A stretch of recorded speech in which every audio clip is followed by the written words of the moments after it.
বিশ্বনবী মোহাম্মদ রসুল্লাহ সাল্লাল্লাহু আলাইহি ওয়াসাল্লাম কত মায়ের নবী, রহমতের নবী, বরকতের নবী। এই নবী আমাদেরকে হাসরের ময়দানে সাফায়াত করে জান্নাতে নিবে। কেমন একটা নবী পেয়েছি আমরা, কি রহমতের নবী। এই নবী ছাড়া আমাদের কেউ হাসরের ময়দানে আর কেউ সাফায়াত করার আর উদ্ধার করার মতো কেউ নাই। একমাত্র নবী ছাড়া কোনো গতি নাই, কোনো উপায় নাই।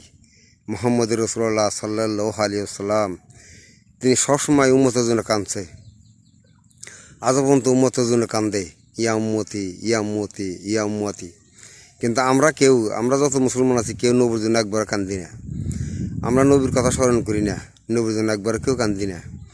সেই হাসরের ময়দানে, কঠিন হাসরের ময়দানে মানুষজন পানি পানি বলে চিৎকার দিবে, চিৎকার করে সূর্যর মাথার উপরে থাকবে, সূর্য মাথার উপরে আসবে, নাক মুখ দা মগজ গুলা পড়বে। সেই হাসরের ময়দানে আমাদেরকে কে বাঁচাবে, কে উদ্ধার করবে?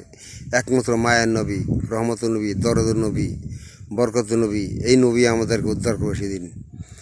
সেই বিপদের মধ্যে কে উদ্ধার করবে আমাদের?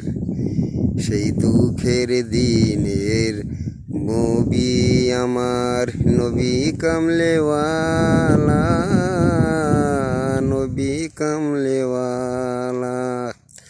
সেই দুঃখের দিনের দরদি মোর, নবী কামলেওয়ালা, নবী কামলেওয়ালা। সেই দুঃখের দিনে আমাদের দরদি একমাত্র নবী, মায়ের নবী, রহমতের নবী, বরকতের নবী। সেই নবী আমাদেরকে উদ্ধার করবে সেই হাসরের ময়দানে। নবী ছাড়া কোনো গতি নাই। নবী আমাদেরকে সাফায়াত করে জান্নাতে নিয়ে যাবে। আল্লাহ, তুমি আমাদের নবীর সাফায়াত তুমি আমাদের সকল মুসলমানদেরকে তুমি নসিব করে দাও।